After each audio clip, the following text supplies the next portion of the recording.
بسم الله الرحمن الرحيم. السلام عليكم ورحمة الله وبركاته. إن الحمد لله نحمده ونستعينه ونستغفره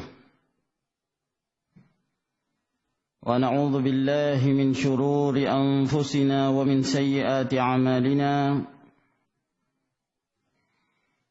من يهده الله فلا مضل له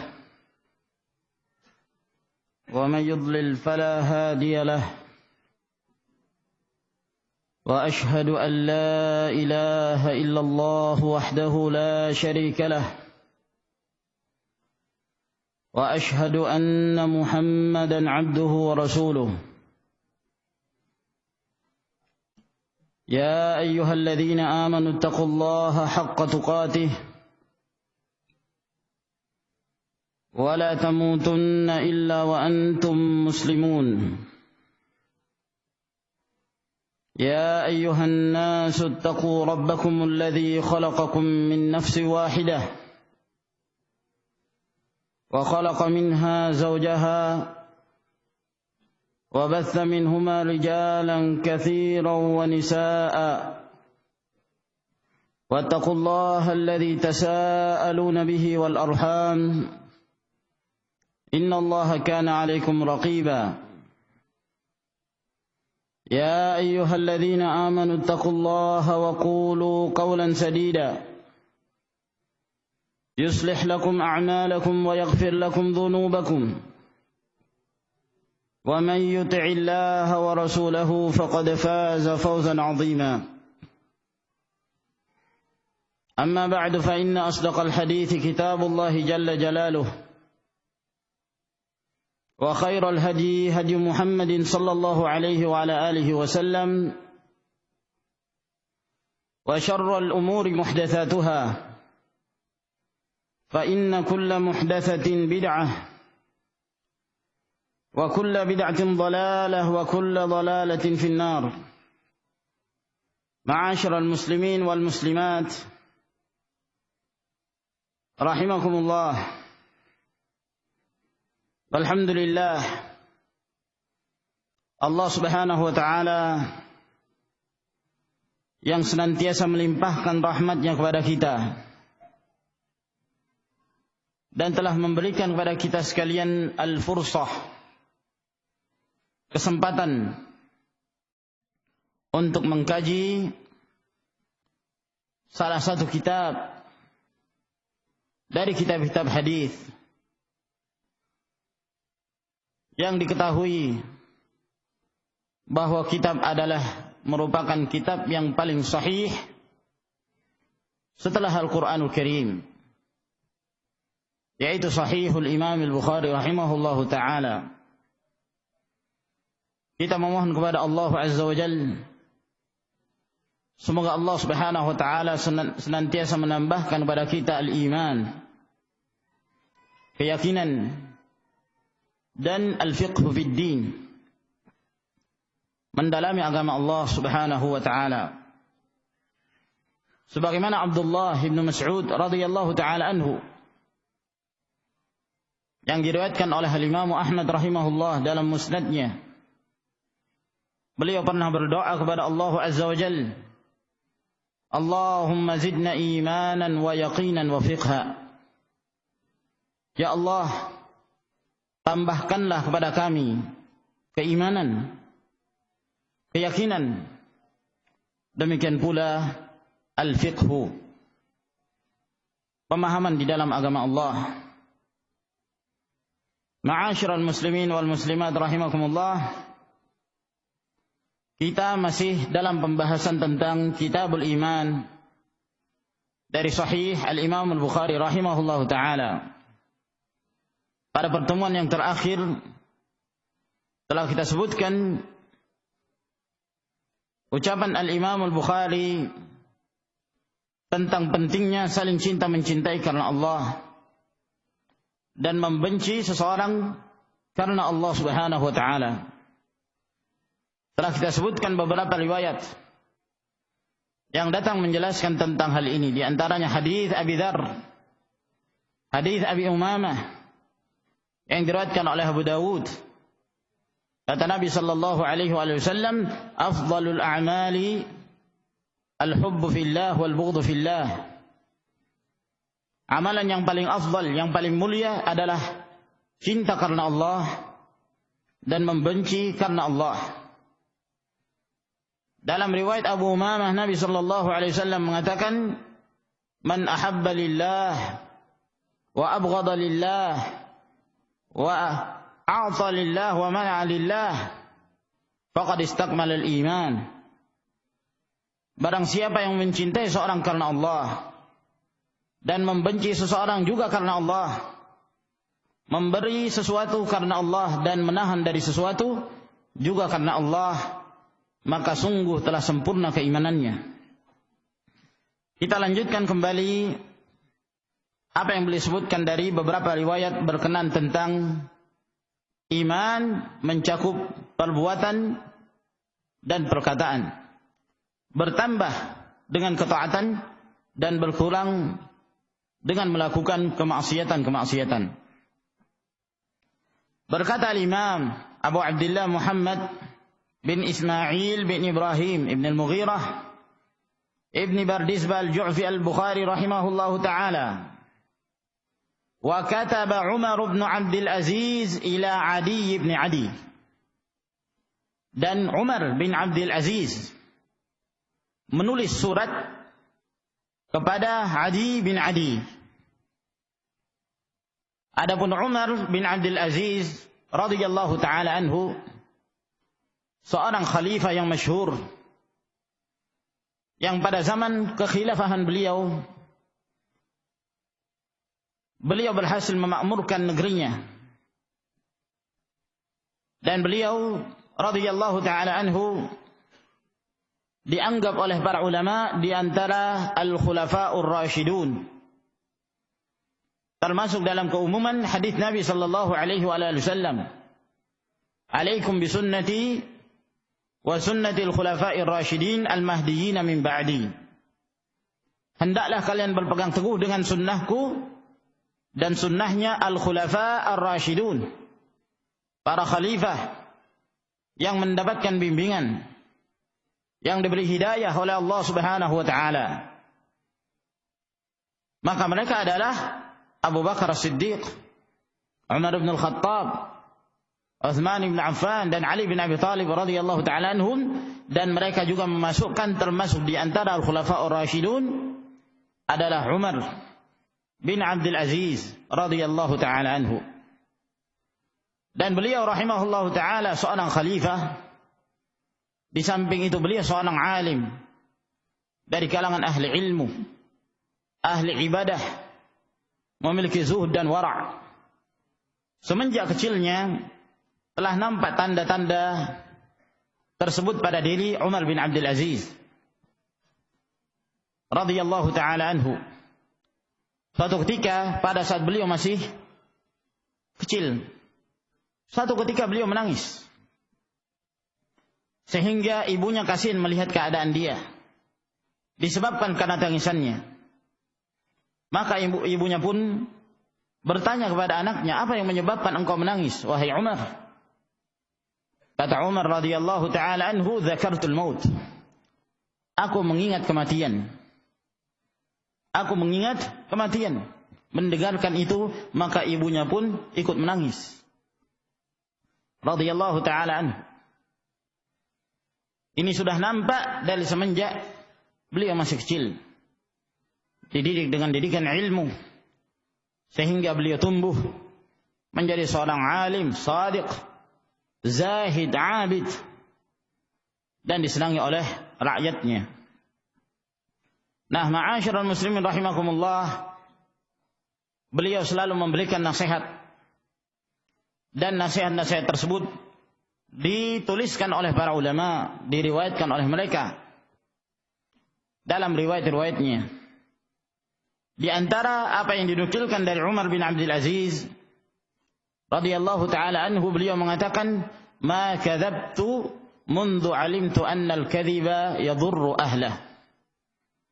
Aku tidak pernah berdusta setelah aku mengetahui bahwa dusta itu akan memudaratkan orangnya sendiri, akan memudaratkan pelakunya.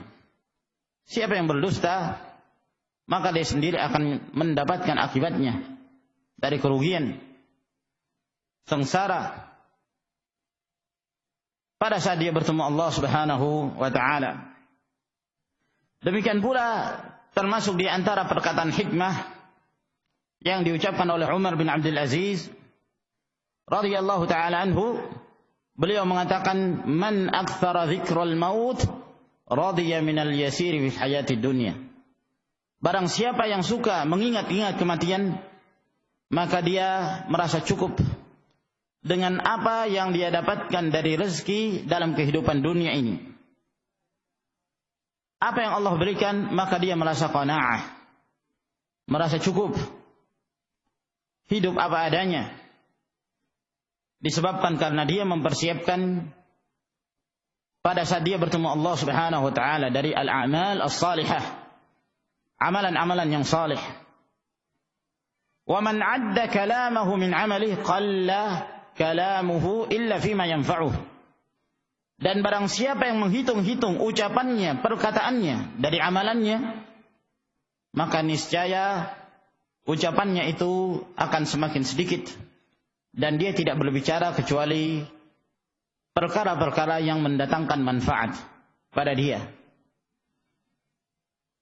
Ucapan-ucapan yang bijak, yang penuh hikmah, itu banyak sekali diriwayatkan dari Umar bin Abdul Aziz radhiyallahu taala anhu. Termasuk di antaranya yang disebutkan oleh Al-Imam Al-Bukhari rahimahullah. Umar bin Abdul Aziz menuliskan surat kepada Adi bin Adi.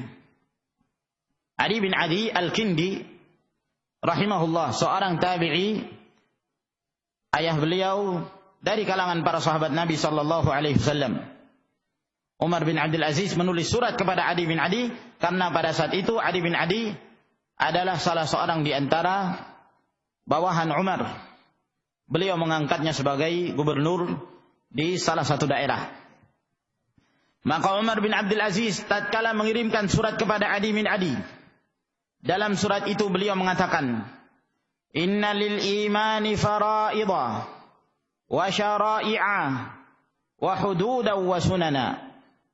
Sesungguhnya keimanan itu ada faridah-faridahnya. Di dalam keimanan ada amalan-amalan yang diwajibkan. Yang dimaksud faraid adalah a'mal mafruḍah, amalan-amalan yang diwajibkan, seperti salat 5 waktu, berpuasa pada bulan Ramadan, menunaikan zakat bagi yang diberikan harta oleh Allah Subhanahu wa taala, dan menunaikan ibadah haji bagi mereka yang diberikan kemampuan dan kemudahan oleh Allah. Demikian pula amalan-amalan yang lainnya, birrul walidain, berbakti kepada kedua orang tua, dan yang lainnya dari amalan-amalan yang diwajibkan. Wa syara'i', dan syara'i' jamak dari syariah.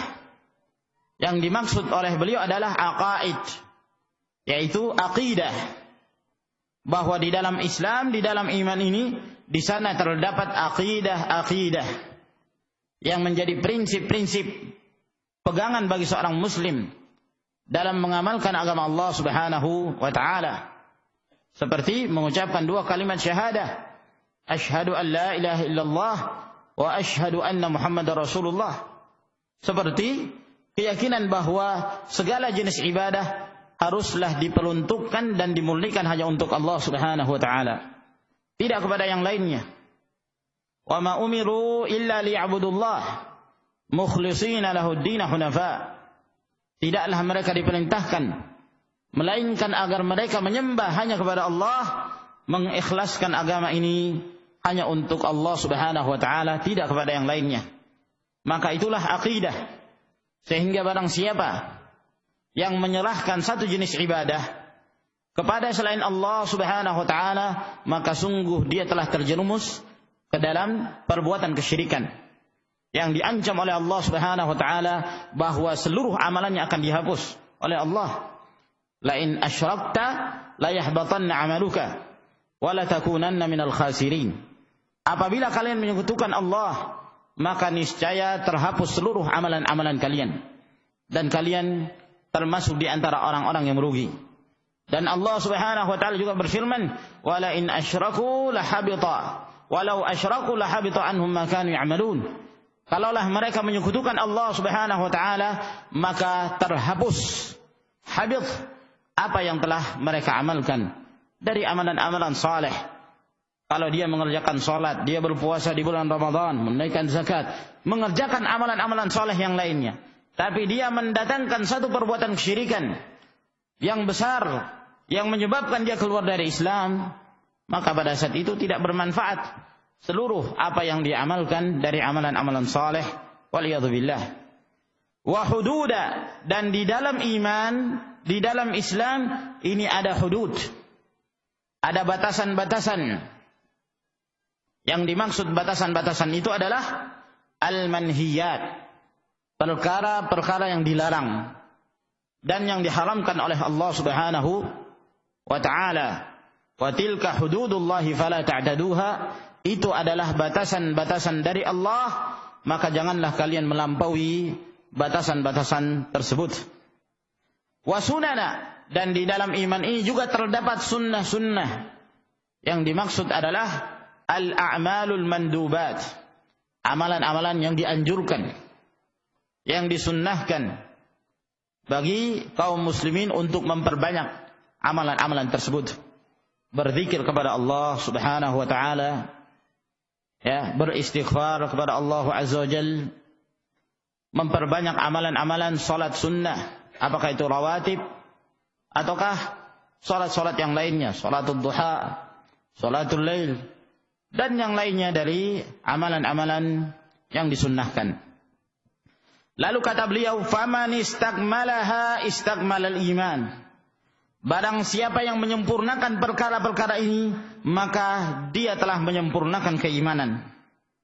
Wa man lam yastakmilha lam yastakmilil iman. Dan apabila dia tidak menyempurnakan perkara-perkara ini, maka dia tidak menyempurnakan imannya. Jadi semakin dia memperbanyak amalan tersebut, maka semakin bertambah iman, dan dapat menyebabkan keimanan seorang itu menjadi sempurna. Fa in aish fasaubayyinuha lakum hatta ta'malu biha. Apabila aku diberikan panjang umur oleh Allah Subhanahu wa taala, maka aku akan menjelaskan kepada kalian agar kemudian kalian bisa mengamalkannya. Wa in amut fama ana ala suhbatikum biharis. Dan apabila aku mati sehingga aku tidak memiliki umur yang panjang untuk bisa bertemu kalian, maka saya tidak terlalu bersemangat untuk bertemu dengan kalian. Saya tidak terlalu bersemangat untuk bisa bersama kalian. Karena Umar bin Abdul Aziz radhiyallahu taala anhu, beliau menyadari bahwa seorang khalifah memiliki tanggung jawab yang besar di hadapan Allah Subhanahu wa taala. Kullukum ra'in wa kullukum mas'ulun an ra'iyatihi. Masing-masing dari kalian adalah pemimpin, maka masing-masing dari kalian akan mempertanggungjawabkan, akan ditanya oleh Allah apa yang telah dia pimpin, sehingga dia mengetahui tanggung jawab itu. Maka karena beratnya tanggung jawab sebagai seorang pemimpin, sebagai seorang khalifah, maka beliau mengatakan, kalaupun aku mati, aku tidak terlalu bersemangat untuk bersama kalian. Nah, karena umur yang panjang menyebabkan akan semakin berat pula beban-beban yang akan beliau pikul. Sehingga beliau mengucapkan perkataan ini. Apabila aku memiliki umur yang panjang, akan aku jelaskan pada kalian. Akan aku tunjukkan mana amalan-amalan yang dianjurkan itu, agar kemudian kalian mengamalkannya. Yani, apabila beliau mendapatkan umur dari Allah Subhanahu wa taala, maka beliau akan berusaha untuk mendakwahkan kebaikan. Beliau sudah memiliki ilmu, beliau mengamalkan ilmu tersebut, maka beliau pun mendakwahkannya, agar kemudian kaum muslimin turut mengamalkan dan menghidupkan apa yang telah menjadi warisan Rasulullah sallallahu alaihi wasallam. Yang menjadi syahid dari hadis ini, dari riwayat ini, apa yang disebutkan oleh Umar bin Abdul Aziz, barang siapa yang menyempurnakannya maka akan menjadi sempurna imannya. Menunjukkan iman itu bertingkat-tingkat. Ada yang sempurna, ada yang lebih rendah dari kesempurnaan. Wa qala Ibrahim, dan juga berkata Ibrahim, yang dimaksud adalah Nabi Ibrahim Khalilullah alaihi salatu wassalam. Walakin liyatma'inna qalbi. Pada saat Nabi Ibrahim meminta kepada Allah Subhanahu wa taala untuk diperlihatkan bagaimana cara menghidupkan yang telah mati. Rabbi arini kaifa tuhyil mauta. Wahai Rabbku, ya Allah, perlihatkanlah kepadaku bagaimana engkau menghidupkan orang-orang yang telah mati. Allah mengatakan, awalam tu'min? Apakah kamu belum beriman? Qala bala walakin liyatma'inna qalbi. Kata Ibrahim, tidak. Aku telah beriman, aku telah mengimani itu. Akan tetapi liyatma'inna qalbi, agar hatiku ini semakin tenang. Semakin tenang.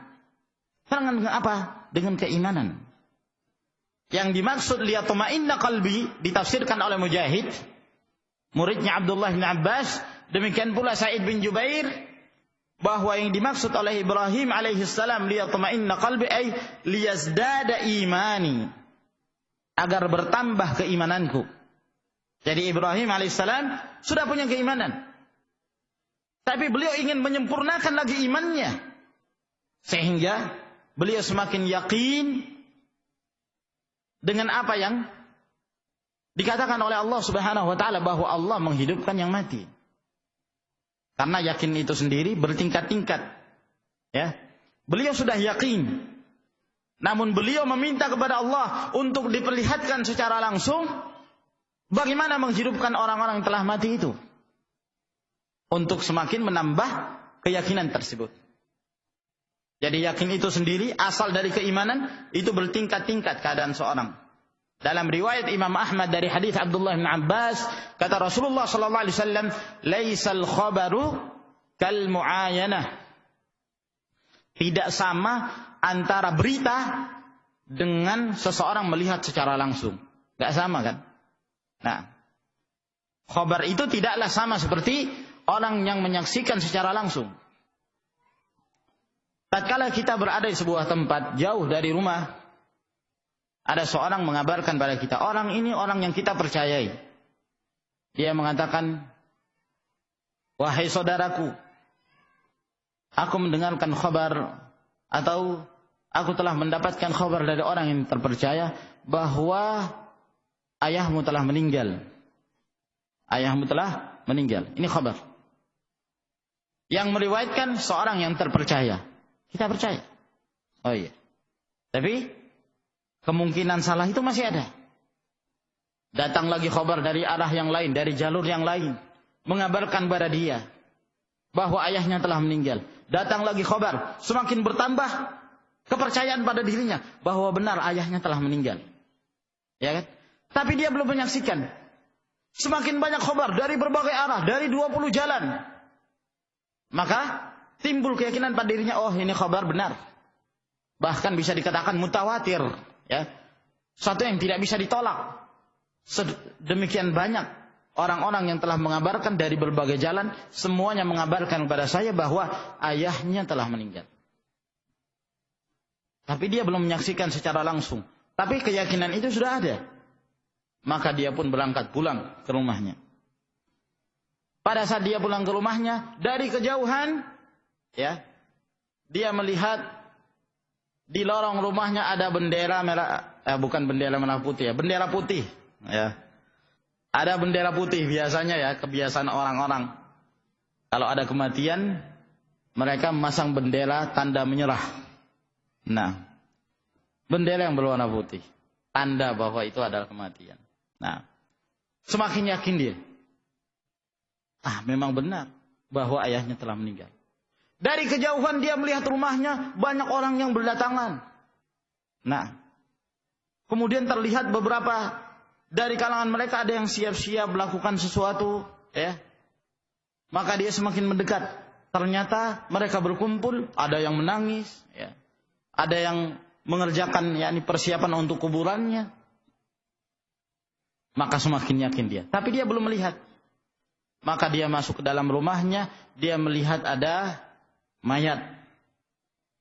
Nah, maka dia membuka kainnya dan memang itu adalah ayahnya.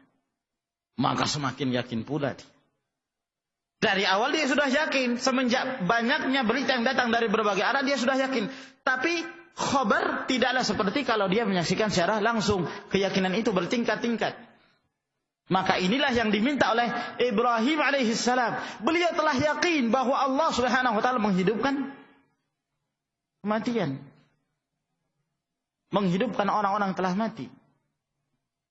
Beliau telah yakin itu.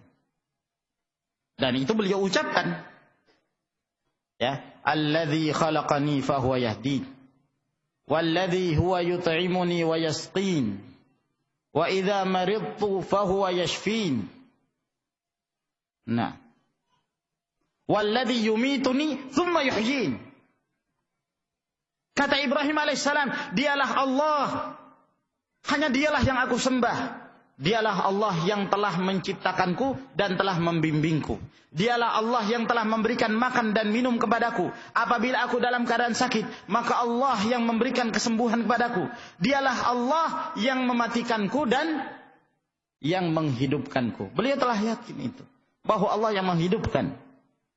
Akan tetapi beliau meminta ini kepada Allah agar beliau melihat secara langsung, sehingga semakin sempurna keyakinan dan iman yang ada pada diri beliau alaihissalam. Wa qala Mu'adz, dan berkata Mu'adz bin Jabal, ijlis bina nu'min sa'atan. Kata Mu'adz bin Jabal kepada salah seorang, duduklah bersama kami, kita beriman sejenak. Kita beriman sejenak. Lalu setelah itu mereka berzikir kepada Allah Subhanahu wa taala. Yang dimaksud beriman adalah kita menambah keimanan sejenak. Kita duduk untuk menambah keimanan karena mereka telah menjadi kaum mukminin. Menunjukkan bahwa iman itu pun bertambah. Wa qala Ibnu Mas'ud, dan berkata Abdullah bin Mas'ud, al-yaqinu al-imanu kulluh. Keyakinan yang ada pada diri itulah keimanan seluruhnya. Kita yakin dengan apa yang datang dari Allah dan Rasulnya sallallahu alaihi wasallam, itulah yang dimaksud dengan keimanan. Kata Al-Hasan Al-Basri, salah seorang imam dari kalangan tabi'in, rahimahullah ta'ala, beliau mengatakan, ma talabtul jannah illa bil yaqin, wala harabtu minan nar illa bil yaqin, wala addaitul fara'id illa bil yaqin, wala sabartu alal haqqi illa bil yaqin. Aku tidak meminta syurga kepada Allah kecuali dengan dasar keyakinan. Yakin bahwa syurga itu ada. Yakin bahwa Allah Subhanahu wa taala masukkan kaum mukminin ke dalam syurga yang penuh dengan kenikmatan. Maka aku tidak meminta syurga itu, melainkan karena ada keyakinan pada diriku bahwa syurga itu ada. Syurga itu merupakan tempat kenikmatan. Dan aku tidak takut dari neraka, melainkan karena keyakinan bahwa neraka itu adalah tempat Allah Subhanahu wa taala menyiksa hamba-hambanya yang kafir, hamba-hambanya yang zalim. Dan aku tidak mengerjakan hal-hal yang diwajibkan oleh Allah melainkan dengan keyakinan. Dan aku tidak bersabar di atas kebenaran, bersabar dalam mengamalkannya, melainkan juga disertai dengan keyakinan yang ada pada diriku. Kata Al-Hasan Al-Basri rahimahullah ta'ala. Maksudnya apa? Bahwa kenapa kita beramal? Kenapa kita menjalankan apa yang telah diperintahkan oleh Allah dan Rasulnya sallallahu alaihi wasallam? Melainkan karena ada keyakinan pada diri kita. Termasuk kenapa kita menghadiri majelis ini? Kenapa kita hadir salat jamaah di masjid? Salatul maghrib, setelah itu salatul isya, di antaranya kita menunggu majelis. Kita membahas tentang Islam. Ini semua disebabkan karena keyakinan yang ada pada diri kita. Nah, semakin orang meninggalkan perkara ini menunjukkan semakin lemah keimanan yang ada pada mereka. Maka kita bersyukur kepada Allah. Di saat Allah memberikan kemudahan kepada kita untuk mengamalkan amalan yang soleh, ini merupakan tanda kebaikan. Bahwa Allah Subhanahu wa ta'ala menghendaki kebaikan pada diri kita.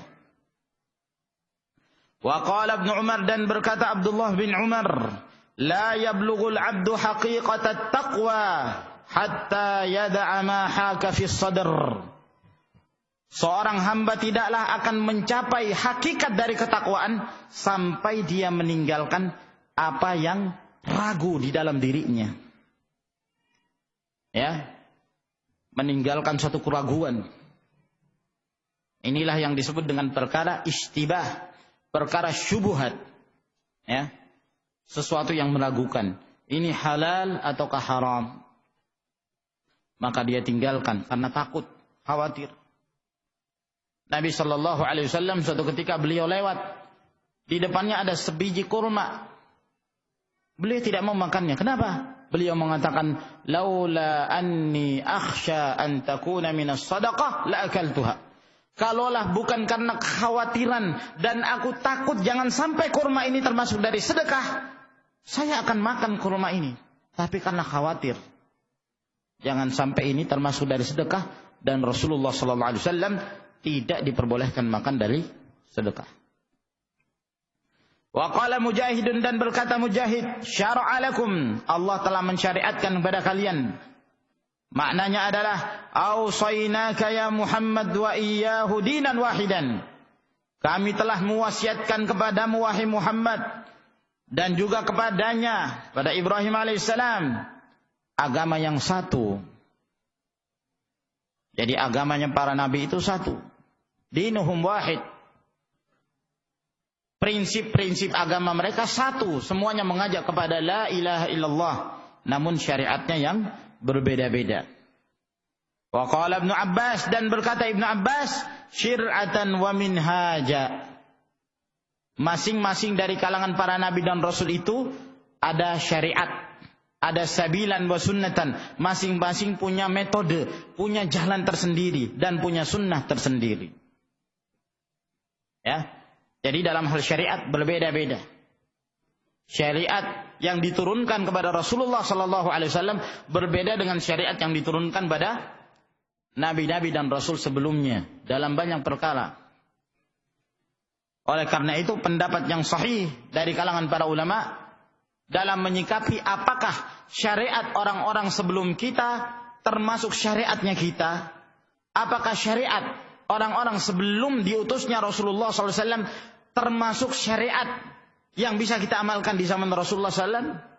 Yang sahih dalam hal ini bahwa syariat orang-orang sebelum kita bukan syariat kita, kecuali apabila ada ketetapan dari Allah dan dari Rasulnya Sallallahu Alaihi Wasallam bahwa itu ditetapkan di dalam Islam, di dalam apa yang dibawa oleh Rasulullah Sallallahu Alaihi Wasallam. Ya, ini dalam hal syariat. Namun agama mereka satu. Prinsip mereka satu.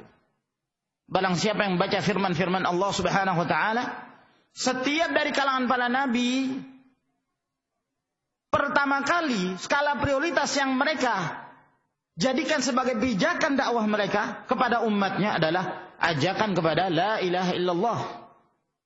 Beribadah hanya kepada Allah dan tidak menyekutukan dalam menyembah kepadanya. Semuanya mengatakan qulu la ilaha illallah tuflihu. Ucapanlah la ilaha illallah, kalian akan mendapatkan keberuntungan. Wa laqad ba'atsna fi kulli ummatin rasula an i'budullaha wajtanibut taghut. Sungguh kami telah mengutus pada setiap umat seorang rasul yang seluruhnya mereka diperintahkan oleh Allah untuk mengatakan pada kaumnya, "Ubudullah wajtanibut taghut." Sembahlah hanya kepada Allah, tauhidkanlah Allah dalam beribadah, dan jauhilah taghut, segala sesembahan yang disembah dari selain Allahu Azza wa Jalla. Nah, namun dalam syariah berbeda. Mungkin kita pernah mendengarkan kisah pertemuan antara Nabi Musa dan Nabi Khadir alaihi wassalam. Walaupun terjadi perselisihan di kalangan para ulama tentang Khadir, apakah dia seorang nabi ataukah beliau manusia biasa. Namun yang zahir, dalil-dalil menunjukkan bahwa beliau pun seorang nabi, namun diutus kepada kaum yang berbeda. Sebagaimana Nabi Musa alaihissalam, beliau diutus pada kaum yang berbeda pula. Musa alaihissalam diutus khusus kepada kaum Bani Israel, sedangkan Khadir kepada yang lainnya. dalam Sahihul Imam Al-Bukhari rahimahullah, pada saat dalam hadis yang panjang terjadi pertemuan antara Musa dan Khadir karena Musa ingin menimba ilmu dari Khadir alaihissalam. Maka ketika dia datang, Nabi Musa mengatakan, "Assalamualaikum." Kata Khadir, "Wa anna bi ardika assalam." Dari bumi mana engkau membawa salam yang seperti ini? Kata Musa, "Saya adalah Musa." Kata Khadir, "Musa Bani Israel? Engkau adalah Musa, nabinya Bani Israel?" Menunjukkan bahwa Khadir mengetahui Musa alaihissalam adalah seorang nabi yang diutus pada Bani Israel. Berbeda dengan Khadir. Nah, kemudian pada saat mereka naik sampan, naik perahu, pada salah satu pinggir perahu tersebut ada seekor burung yang dia dalam keadaan minum, mengambil setetes demi setetes air lautan dari burung yang kecil ini. Lalu kemudian Khadir mengatakan, "Wahai Musa, kalaulah sekiranya ilmu kamu dan ilmuku semuanya dikumpulkan dibandingkan dengan ilmu yang dimiliki Allah Subhanahu wa taala, maka tidak ada bandingannya kecuali seperti tetesan-tetesan yang diminum oleh burung kecil tersebut dibandingkan seluruh lautan." Nah, seluruh lautan itulah ilmunya Allah Subhanahu wa taala. Menunjukkan bahwa ilmu manusia ini sangat sedikit sekali. Sangat sedikit. Nabi saja seperti itu keadaannya, apalagi kita. Nah, lalu kemudian mereka berjalan. Terjadi perselisihan dalam sekian perkara yang menyebabkan Nabi Musa alaihissalam tidak bersabar untuk melarang Khadir alaihissalam. Dia menganggap bahwa itu adalah perbuatan kemungkaran. Tapi karena Khadir memiliki syariat tersendiri yang berbeda dengan Musa alaihissalam, sehingga pada hakikatnya masing-masing mereka diberikan ilmu oleh Allah Subhanahu wa taala. Khadir mengatakan pada Musa, "Ya Musa, anta ala ilmin 'allamaka Allah wa ma 'allamani Allah." Wahai Musa, engkau memiliki ilmu yang Allah ajarkan padamu dan Allah tidak mengajarkan padaku. Wa ana ala ilmin 'allamani Allah wa ma 'allamak. Aku juga punya ilmu yang Allah ajarkan padaku dan Allah tidak mengajarkannya kepadamu. Masing-masing memiliki syariat tersendiri. Setelah datangnya Rasulullah sallallahu alaihi wasallam, maka Rasulullah alaihi salatu wassalam diutus kepada seluruh umat manusia, bahkan kepada seluruh jin, sehingga tidak lagi diperkenankan bagi seorang pun dari kalangan umat ini setelah diutusnya Nabi sallallahu alaihi wasallam untuk keluar dari syariah apa yang dibawa oleh Rasulullah alaihi assalatu wassalam. Nah, wallahu a'lam bishawab. Saya kira ini insyaallah taala yang kita jelaskan pada pertemuan kita di malam hari ini. Masih tersisa waktu. Saya persilakan pada ikhwan, mungkin ada yang ingin ditanyakan. Tafadhalu. Ketika diberi kesempatan enggak ada yang ingin bertanya. Nah, sengaja saya memberikan beberapa menit. Mungkin ada yang ingin menanyakan sesuatu berkenaan dengan apa yang kita bahas atau mungkin yang lainnya. Pertanyaan tentang seorang anak kecil yang sudah makan bubur. Kencing di atas kasur. Yang tentunya kencing dari anak kecil yang sudah makan, maka dia adalah najis.